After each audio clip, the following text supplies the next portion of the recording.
Hey love, I'm Gena.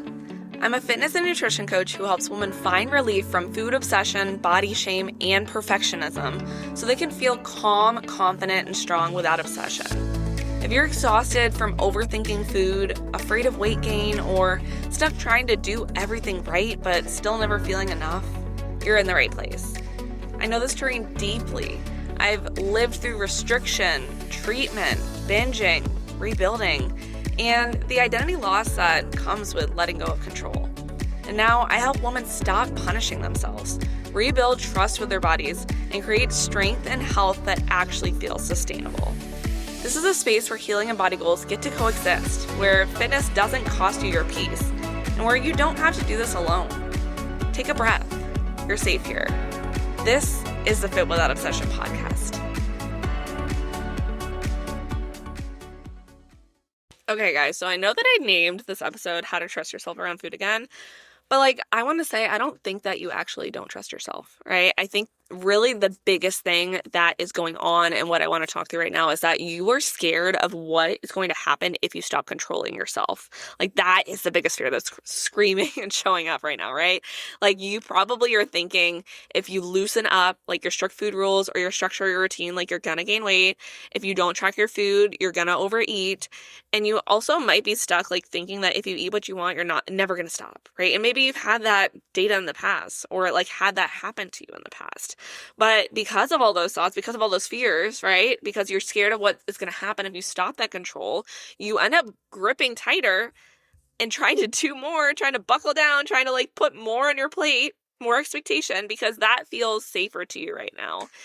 And I really want to go into the fact that I really resonate with this. That is exactly where I was. And that's why I could speak to this. And that's why I could speak to you right now is because I get it 150%. All right. I used to think all the time that the reason I felt like crap, the reason I was struggling with food, the reason that I was struggling with my body and I felt so insecure and I felt I just wasn't worthy or enough is that I needed to do something different. I needed more discipline. I needed to show up differently. I needed different rules. I just hadn't figured it out yet. And I was honestly just so freaking controlled my whole entire life. I feel I tried to control. Even my husband, when he was first dating me, he was like, I know that you need to know what's happening or else you're going to flip the freak out. And yes, I am a routine person. That's just the type of person I am. I'm definitely not the go with the flow type of woman. But at the same point, now that I've healed, I can be spontaneous. I don't freak out if plans change.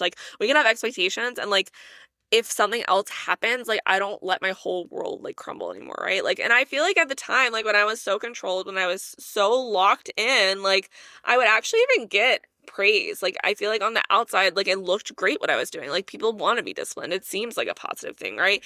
And I feel I also too looked like I had it together. I don't think anyone really knew how deep I was feeling disconnected, how much I was struggling, how much I did feel uncomfortable around food and in my skin, because I didn't let others see that. I was so embarrassed and I really just wanted to put on this facade that I had everything together.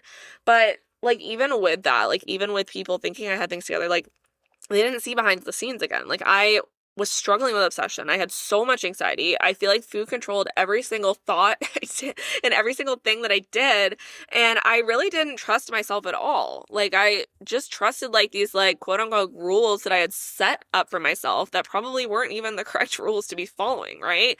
And what this might look like for you is if you're listening to this and you're that might resonate. You might, if you were struggling with control, maybe not having this body trust right now, need having a plan to feel okay, right? You might panic when your plans change, like I mentioned. You might end up overthinking every food decision that you make. Also, you might be trapped in feeling good and bad based on what you ate, right? And labeling it that way. And if food feels like something that you can mess up, then we are in a place where you are disconnected from your body, right? You don't feel safe in your own body because you don't have rules right now. And I want to also kind of go into a reframe for you and let you know that what you're struggling with right now, it's not a discipline problem. I know that might feel like what it is for you and what's coming up, but truly at the root of this, you have a self-trust problem. And that's again why I made this episode, because the more that you try to control food, the less and less and less you're going to continue to trust yourself around it. And this comes up a lot of the times too, especially like if you're stuck in the binge restrict cycle and maybe you don't fully feel like you binge or you don't fully feel like you restrict, but like if you're in going through moments where you feel like you're on track and like you're eating perfectly clean and then you have these days where like you just like feel really crappy about what you ate, you like are super guilty, you maybe overdid it, like that's honestly still very similar, same cycle, right? And whenever we get stuck there, whenever we go like ping pong back and forth, like you're essentially teaching your body and your brain like, hey, I can't trust myself around food, because you're literally demonstrating it. You're demonstrating that you can go from like all in to all out, or like all these highs and lows.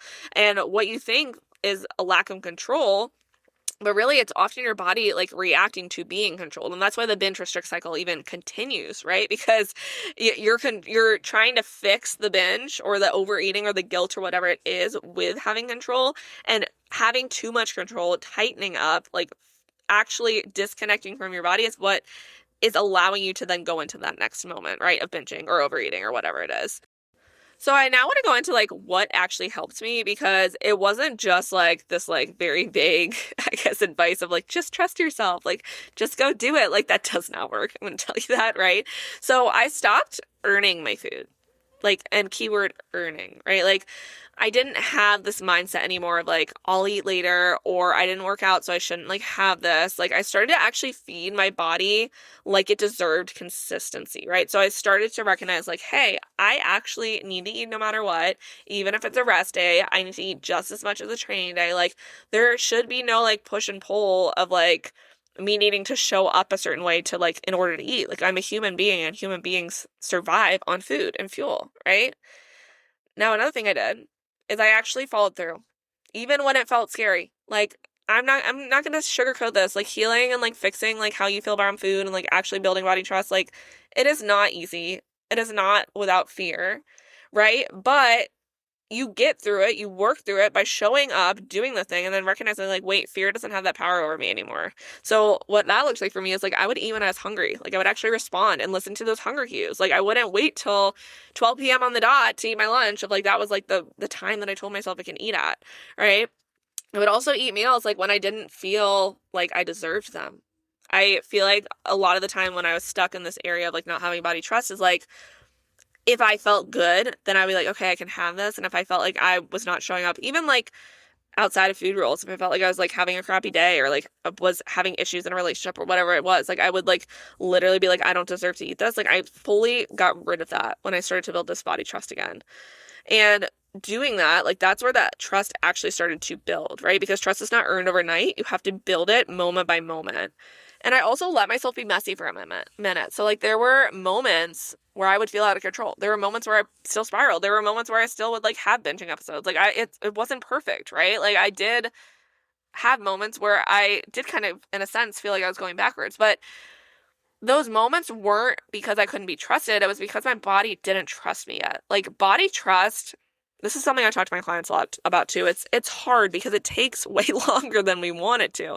We start healing, we start doing the things, the scary things, eating more, like resting more, whatever it is that we're trying to do to gain that body trust. And then we're like, okay, it's been a week. Like body, do you like understand that we're good now? Like, can I go back to my diet or whatever it is? Or can I go back to like trying to get my dream body? And it's like, no, especially if you've been doing this for years and years and years, you can't expect your body to be like, okay, Gena, like, I see that you're doing this. We're good to go. Like, we're going to never have any issues ever again. Like, it's going to take more time than that, right? Also, on top of that, I didn't swing into chaos. So, this isn't like eat everything all the time.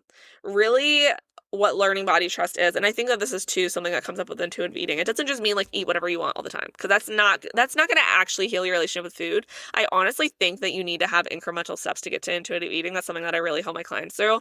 But like for me, like I made sure that I didn't go into chaos, and it wasn't by having rules. It was by having like kind of like parameters for myself, right? Of like what I should be kind of like following, what I should be sticking to, like challenging myself within reason, right? Because this is learning your body. It's not abandoning like structure in general. Like I actually think having structure is really powerful and like an awesome thing for you.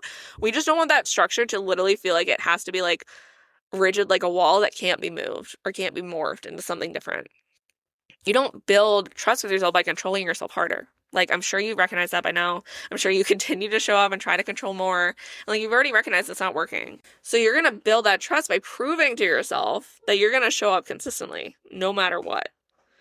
And I know that you're scared that if you let go, you're going to lose everything that you've built. You're going to lose everything about yourself. Like, you're going to crumble. You might gain weight. You might literally turn into this person you don't even recognize. But I want to validate you there first and like let you know that that fear makes sense. But also, like, what you've built right now is exhausting, right? Like, do you think you can actually continue to live like this? Like, if you lived like this another year, would you be okay with that? Right? Because I think both of us know that it's not actually working long term. And you're not broken for being where you're at, right? Again, we've talked about like why it makes sense, why you have this disconnect, but you, like, I do want to say you've just been taught to rely on control instead of trust. And that's why we really need to work on rebuilding it, right? You really can be someone who is like fit and healthy and trust herself around food. Like, those things don't have to cancel each other out. Like, I feel like so many people say, right? Like, I'm literally a walking example. Like, you can have all those things. My clients are a walking example. You can have all those things, right? So you don't need tighter control. You just really need to build a better relationship with yourself. Thank you so much for being here and listening to the Fit Without Obsession podcast. If this episode made you feel seen, understood, or a little less alone, make sure you're following so you don't miss any future episodes. And if you feel called to share, you can tag me on Instagram at @thefitbean_. I love connecting with you there. If you're ready for deeper support, whether that's calming food obsession, rebuilding trust with your body, or getting stronger without slipping back into old patterns, you'll find ways to work with me linked in the show notes. And remember, you are not broken. You are not behind. And you don't need to earn your worth through control. You can want peace and strength. You can heal and build a body you feel at home in. I'm rooting for you always. Talk soon.